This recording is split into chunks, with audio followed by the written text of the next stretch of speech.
tenemos que hablar del fin del Imperio Inca, ¿no?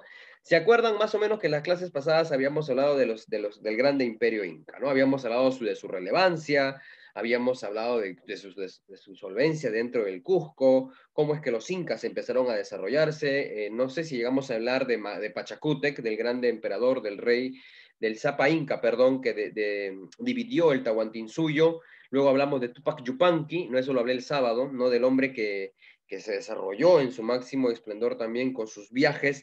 Y luego hablamos de Huayna Cápac, ¿no? El sábado hablamos de Huayna Cápac y de la fiesta pomposa que él recibió que él dio, que se le dio a él justo para lo que es el recibimiento de la Mascaipacha, ¿no?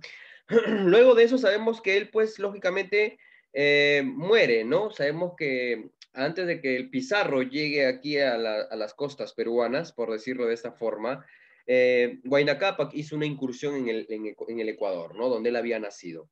Entonces ahí tenía a su hijo, a Ninan Cuyuchi, si no me equivoco, o Tutucusi Yupanqui, déjeme un momento por favor, vamos a confirmar la información, de la cual ese muchacho iba a ser el heredero, no iba a ser ni Huayna Cápac, no, perdón, no iba a ser ni Huáscar ni Atahualpa, el gobierno recaía sobre otro personaje. Entonces, ante esa situación, pues, debido a la pandemia de la viruela y la sarampión, pues, Huayna Cápac muere, y el sucesor también muere, y no había un corregente que pues pudiera estar al mando, ¿no? Del imperio inca. No había quien se quede con el imperio de los incas. Entonces, ante esa situación, la mamá del señor Huáscar ya agiliza los trámites para que la Mascaipacha recaiga sobre Huáscar, ¿no? Y entonces mandan a traer la momia de su padre desde el Ecuador hasta el Cusco y lo traen como si él estuviera vivo, lo transportan como si él aún estuviera vivo. Mira la habilidad de la mamá de este hombre. Entonces, Huayna Cápac entra al Cusco como si aún estuviera vivo, con toda la pomposidad y el recibimiento, pero él ya estaba muerto. Entonces, al llegar al Cusco, pues, en esta situación sabemos que Huáscar se asedia de la Mascaipacha, pero Atahualpa se queda en el Ecuador, ¿no? Se queda en Tumbes también. Entonces, ahí empieza el conflicto, ¿no? Huáscar asume la responsabilidad y empieza el conflicto entre Huáscar y Atahualpa. Atahualpa tenía el ejército a su lado, pero Huáscar tenía al pueblo de su lado. Huáscar se hizo impopular. ¿Cuándo se hizo impopular Huáscar? Cuando empezó a quitarle tierra ya a los zapas incas que estaban fallecidos, ellos tenían su propia tierra, y él empezó a quitarles tierra a esas momias, ¿ya? Y él empezó a apropiarse de ellas, porque decía que las tierras que él tenía eran pocas y él quería más tierras. Entonces, pues los grandes curacas empiezan a mostrar su enemistad ante Huáscar y le proponen a Atahualpa venir al Cusco, por favor, para poder enfrentar esa situación. Y empieza la guerra civil entre Huáscar y Atahualpa. El primer conflicto fue lidiado en Piura, donde pues fue victoria de Huáscar. Lo apresan a Huáscar, Atahualpa, perdón, ya Atahualpa es apresado en Piura, lo encierran, ¿no? Y esperaban las órdenes de matarlo. Pero esas dichas órdenes no llegaron y Atahualpa se escapa de su prisión. Al escapar de su prisión, reorganiza el ejército y se vuelve a enfrentar con el señor Huáscar, de la cual, pues, en esta situación, en este segundo conflicto, Atahualpa, pues, logra hacer una emboscada y captura a su hermano Huáscar, de la cual, pues, él, al controlar y al tener encerrado ya a su hermano, lógicamente lo encarcela y él asume el poder. Tras la llegada de esa dicha sucesión, entra aquí en la historia el señor Francisco Pizarro. Sabemos que Diego de Almagro, Hernando de Luque y Francisco Pizarro habían llegado aquí a las costas peruanas, de la cual pues ellos ingresan, ¿no? De la cual en esta situación se encuentran en Cajamarca, ¿no? La reunión era en Cajamarca. Muchos de los soldados de Atahualpa le dijeron, ¿sabes qué? Matémoslo. ¿No? Hay que eliminarlos, porque si no los eliminamos va a ser una amenaza. ¿Y qué dijo Atahualpa? No, tranquilos, vamos, quiero conocerlos, quiero hablar con ellos. Esa curiosidad, como dice el famoso dicho, la curiosidad mató al gato, lógicamente lleva a la captura de Atahualpa. ¿No? Lo capturan a Atahualpa, estoy contando de la forma genérica, ¿ok? Luego de esa captura, ¿no? Lógicamente hay una emboscada de parte de los españoles porque le dan la Biblia a él, le hacen leer la Biblia, cosa que pues él nunca supo qué rayos era la Biblia, lo tira y fue la orden de iniciación, ¿no? Ahí Pizarro lo captura, el armamento, y en este caso los caballos alborotaron a todos los incas, de la cual pues prácticamente al final se quedó solo, ¿no?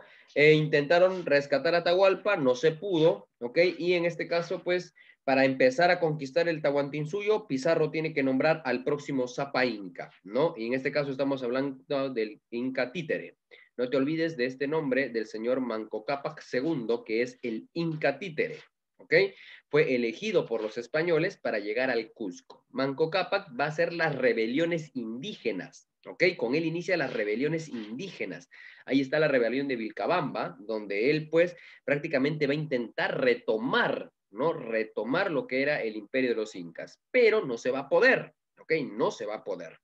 Ante esta situación, Pizarro se va a aislar en Lima, y en Lima va a ser su fortaleza, y pues en esta situación Manco Cápac convoca a todos los señores curacas, pero recordemos que los señores andinos ya no querían saber más de los incas. ¿Y qué es lo que van a hacer? Se van a aliar a los españoles. Y al aliarse a los españoles, literalmente pues le dieron la espalda al imperio inca y pues prácticamente eran españoles más señores andinos, más 5.000 incas que estaban pues por tomar Lima. Sabemos que iban a contar también con las tribus que iban a estar aledañas, pero muchos de ellos pues traicionaron a los incas y lógicamente lo dejaron ahí, ¿no? La invasión termina, los españoles ganan y empieza una reestructuración política. Y luego de haber habido un conflicto entre indígenas, ahora empieza el conflicto entre españoles. El conflicto era porque Francisco Pizarro y Diego de Almagro, el territorio era desigual, ¿no? Y empieza la guerra de los encomenderos. ¿Quién era un encomendero? Era un conquistador.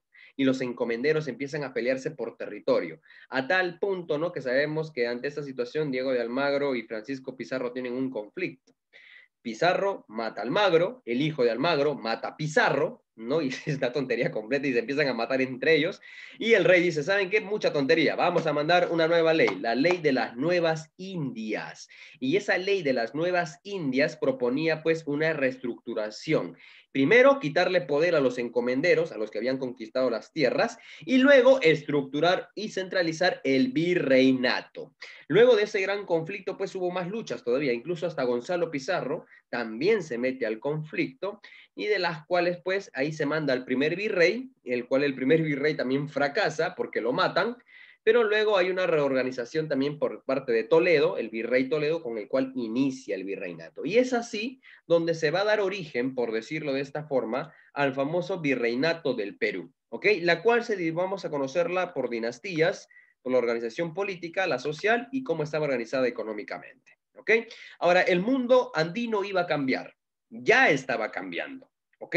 Ya había cambiado porque ya empezaron a acostumbrarse a los ideales europeos, ya se va a dejar de hablar el quechua para empezar a hablar el castellano, la religión deja de ser panteísta para empezar a ser prácticamente una religión católica basada en un libro, ¿no? Y pues para restringir el poder religioso se instaura también lo que es la fuerza, ¿no? La medida de la fuerza, en este caso la Santa Inquisición como una medida de restricción religiosa, y pues los reyes o las dinastías que van a estar a cargo durante el periodo del virreinato son las dinastías de Habsburgo y las dinastías de los Borbones, aquí también van a ser la famosa reforma borbónica, ¿no? Donde se va a intentar reformar después de la llegada de Napoleón ya a España, cuando pone a Pepe Botella en el gobierno, España pierde poder y es en la reforma borbónica donde se intenta restaurar los gobiernos en las colonias americanas. ¿Muy? Ahora, el gobierno era centralizador, absolutista, con reales cédulas, reales órdenes, y pues prácticamente el rey tenía que concentrar el poder y poner a alguien que lo represente, porque los encomenderos estaban haciendo lo que les dé la gana y empezaban a matarse. Y antes de que se sigan matando entre ellos, la mejor forma era reestructurar toda esta situación, ¿no? Ahora, las autoridades metropolitanas ya van a ser por el rey, ya. Luego de eso encontramos las reales cédulas, que son prácticamente las leyes donde se van a estructurar las nuevas normas. Luego tenemos las famosas casas de contratación. Esta palabrita casas de contratación inclusive se va a utilizar dentro de la era republicana, ¿no? La casa Gibbs, el contrato Grace, la casa Grace, entonces vamos a utilizar mucho ese término. La casa de contratación es cuando se da esa es la casa que se encarga del lado económico, ¿no? Controlar, fiscalizar que se esté llevando el material, la materia prima desde América hasta España y desde España hasta América. ¿Ok? Y era un control fiscalizador de todo. El Consejo de las Indias, que era un grupo para poder ayudar y no eliminar de lleno a los indígenas porque eran el material necesario para trabajarlo, ¿no? Era necesario, era muy importante. Y pues, lógicamente, todas estas de aquí las encontramos en España, ¿no? Rolito, por favor, acá está. Aquí. No, lógicamente, pues estas autoridades metropolitanas estaban encargadas directamente desde España, ¿no? Centralizadas en España, dando todo lo necesario aquí en España, ¿ok? Todo esto estaba dentro del lado europeo. En el lado americano, ya en el caso en el Perú, ya en el Perú, no te preocupes, Brandon, ahí está, cópialo, tranquilo, no reniegues, Brandon. Entonces, ahora, la situación era muy diferente en lo que es en el Perú, ¿no? Había una distribución muy distinta. Lógicamente, el rey administra desde aquí y ve y controla y fiscaliza toda esta situación. Pero la situación era en América, ¿no? Porque en América tendría que haber un virrey. Un virrey o rey o persona que represente al rey español, siendo él la máxima autoridad, ¿no? Luego de esto, pues sabemos que en este caso el virrey Francisco de Toledo es el virrey que organiza, no te olvides ahí, anótalo, el virrey organizador del virreinato es el señor Toledo, ¿ok? Luego de esto, pues él no podría administrar solo, porque ante esta situación él necesitaría de una real audiencia. ¿Qué es una real audiencia? Es el máximo tribunal de justicia, ¿ok? Era como decir el consejo de magistratura, ya donde pues ahí se llevan los últimos casos y toma las grandes revueltas o puede suprimir las rebeliones, ¿ok? Luego de eso tenemos también, de algo de menor rango, también en este caso las intendencias. ¿Qué son las intendencias? Son los cobros de impuestos, ¿ok? Son los cobros de impuestos, donde pues ellos iban de localidad en localidad a poder poco a poco a controlar los pagos de impuestos, a imponer los pagos de impuestos y ejecutar, en este caso, si no se paga uno de estos dichos impuestos, ¿ok? Y por último, tenemos en este caso, pues, lo que son los cabildos. ¿Qué son los cabildos? Los cabildos son instituciones administrativas vecinales. ¿Qué significa eso? Que pues prácticamente, ¿no? Ellos controlaban a manera local, ¿no? Ya que el virrey no debería estar expuesto a tocar temas pequeños, ahí estaban los cabildos para poder solucionar pequeños conflictos y en este caso, pues, darles una salida viable, ¿no? ¿Cuándo se va a crear el virreinato? ¿En qué fecha, en qué año se crea el virreinato? ¿No? El virreinato, ya en este caso vamos a escribirlo acá. Acá lo vamos a escribir. Ya se va a crear el 20 de noviembre del año 1542. ¿Ok? Ese año se va a crear el virreinato. Ante esta misiva también, ¿cuál es la base o las leyes para organizar el virreinato? Las leyes, ya, las leyes de las nuevas Indias es la base, ¿ok? Esa es la base para formar el nuevo virreinato. ¿Qué rey lo va a promulgar? El rey Carlos I, ¿ok? El rey Carlos I va a dar esta ley y así va a empezar. ¿De cuánto a cuánto dura el virreinato? El virreinato duró del año 1542, que fue su inicio, hasta el año 1824. ¿Alguien sabe qué pasó en el año 1824? ¿Alguna idea, jóvenes?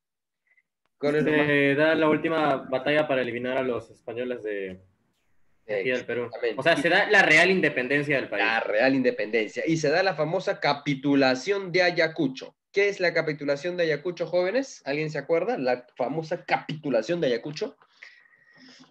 ¿Tienen alguna idea?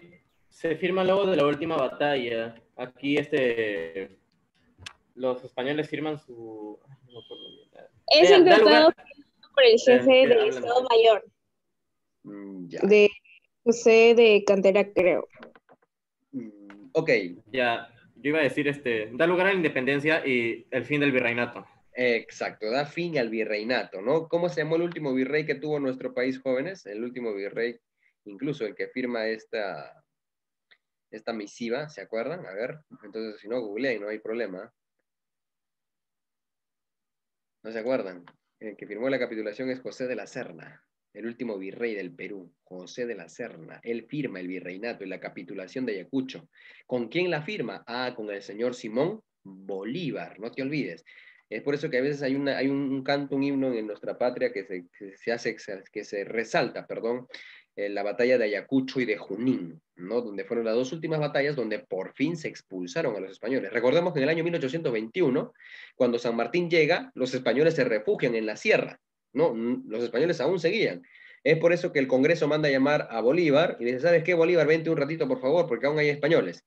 y le dan, es el primer dictador a quien el Congreso le da esa facultad, ¿ya? A Bolívar le dicen, ¿sabes qué? Tú vas a ser el dictador del Perú, toma todos los poderes.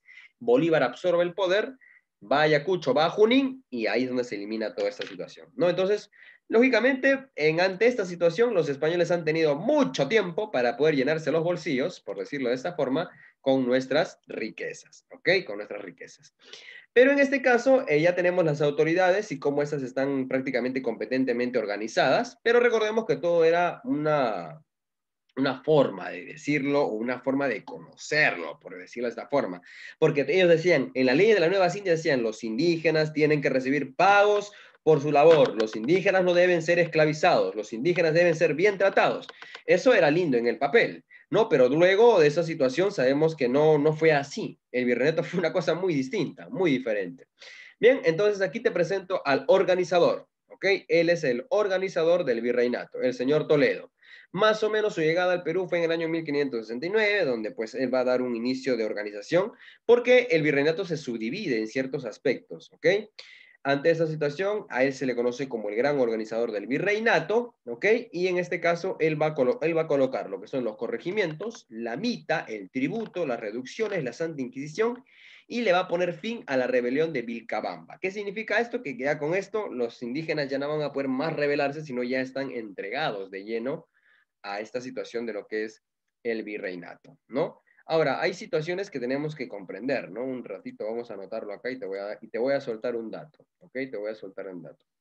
Sabemos que el virreinato empieza a formarse, ¿ok? Del año 1542 al año 1568, ya, un ratito acá, 1568, va a ser conocida como el periodo de inicios, ¿ya? Inicios y formación, ¿ok? Así se le conoce a este punto, inicios y formación, desde ese año. Luego de este tiempo, más o menos tenemos del año 1568, ya, del año 1568, hasta el año 1630, ¿ok? En ese lapso de tiempo es consolidación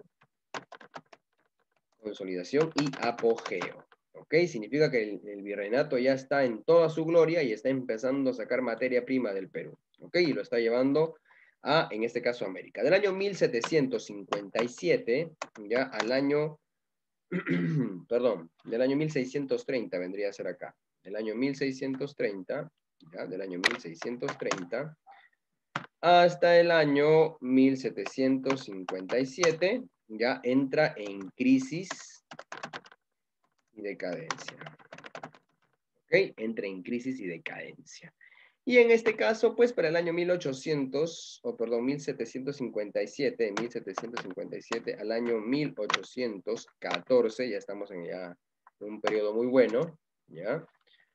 El año 1700, hasta 1757, el año 1814, aquí entra lo que es las reformas borbónicas, ¿ok? Recordando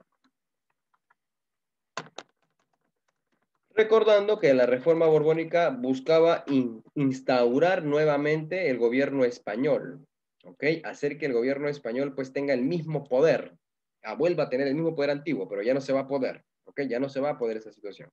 Para el año 1814, ¿ok? Hasta el año 1824, ya más o menos se va a lidiar las famosas guerras de independencia. Bien, y eso más o menos es la línea de tiempo en la cual seguía pues el virreinato en el Perú. Más o menos entre el siglo XV y el siglo XVII, si no me equivoco, casi toda América era un compendio, ya era un compendio de lo que era en este caso el conjunto general del virreinato. Por ejemplo, si nosotros observamos aquí, te voy a mostrar un mapa, ya, ¿dónde está aquí? Por ejemplo, sí se ve, ¿verdad? Se logra ver, ¿verdad? No se ve. Díganme ustedes, chicos. Sí se ve. Ya, este es el mapa ya de cómo estaba estructurado el virreinato en sus inicios. Esto era por lo que se pelearon, en este caso, Pizarro ya y Almagro. Se peleaban porque el Cusco estaba acá. Almagro decía, no, el Cusco está acá. No, pero el Cusco está acá. Y se peleaban por eso. Y por eso se me echaron estos dos, ¿ya? Luego el mapa cambió, ¿ok? Y en este caso se hizo un solo virreinato. Y el Perú era esto antes. Ya, el Perú era todo esto antes.